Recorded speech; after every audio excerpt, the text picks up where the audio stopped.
Nou, stel het paard rustig weer in de hand. En dan zie je weer een paard van Yes, een hele grote stap. Dus nou probeer je dat paard weer een klein beetje in de hand te stellen. Dus je sluit met je onderbeen dat paard op. Dat je van onder de neus een klein beetje activiteit krijgt wat je in je hand niet toestaat. Zo druk je maar een klein beetje door die hals heen.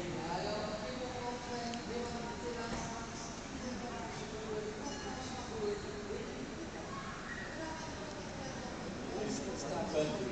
En met jouw paard de liever groot stappen en een beetje uit elkaar stappen. Dan probeer het paard zo in die stappen bij elkaar te krijgen. Vanuit je been naar je hand toe te rijden. Juist. Maak zo rustig aan wat voltertjes.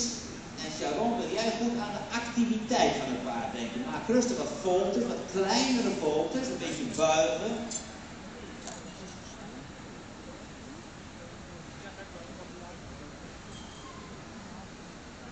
En daar zit het paard, die we zo net ook in de clinic gebruiken, waarvan je zei, ik weet niet of die de rug wel helemaal in orde is. Dat was deze, hè? En als ik zo die reactie zie wanneer jij het paard probeert een beetje bij elkaar te rijden, dat je al direct een kleine vorm van verzet krijgt, dat oog een beetje schoteltje, dat oortje wat terug, lijkt het mij niet onverstandig om daar een keer goed naar te laten kijken naar een osteopaat of een echte vakman. Je ziet heel gauw dat wanneer je die wat bij elkaar wil rijden, dat hij gauw in de stap de neiging heeft om het onregelmatig te worden en zuur in zijn gedrag. En je kan absoluut niet zien dat jij geen zitten of storen invloed hebt. Het kan best zijn, ik zou er toch eventjes aandacht aan besteden. Nou, Sharon een klein beetje meer expressie in die stap. Beetje knieken stappen, terwijl we er heel goed, dat is goed, dat is goed. Oké, nou. Draag zo maar eens rustig aan, dame en heer. Dan gaan we daar een klein beetje naar het geloof toe. Probeer in doen, dat is goed, Jesse. Licht rijden. Teugels een fractie kort te nemen door je armen wat langer. Blijf rustig zo een beetje cirkelen. Hè, dat je niet de kans krijgt zo zich een beetje strak te maken en dan het tempo van je achter. Dat is heel mooi gedaan, Jesse. Juist, dat is super.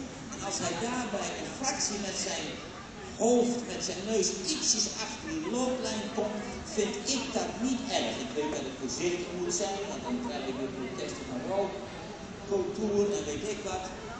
Juist, zie, dan zit je er mooi stil achter, blijf een beetje aan jouw houding denken. En ik weet, en dat vind ik het moeilijke van paardrijden, dat je aan zoveel dingen tegelijk moet denken. En dan heb je een paard wat misschien niet te makkelijk is, en dan moet je zelf nog correct rechtop blijven zitten. Ik vind niet dat jouw inwerking een storende factor is goed, yes hoor. En dan vind ik het nog bijna ietsjes verstopperig in een mooie wedstrijd houden. Wanneer jij nog een fractie wat ronder, een beetje dieper zou kunnen krijgen, dan zou ik dat zeer aanbevelen. Ja, dat is goed. Het is net alsof het paard zegt, ik begrijp jouw bedoeling, maar er zit er iets dwars waarbij je toch niet dat spontane kan laten zien die je zou mogen verwachten. Dat is goed. Dat is heel goed, Jesse. Dan moet je echt klasse voor kunnen rijden om deze rust bij dit niet simpele paard erin te kunnen krijgen. Zo rustig van hand veranderen, een klein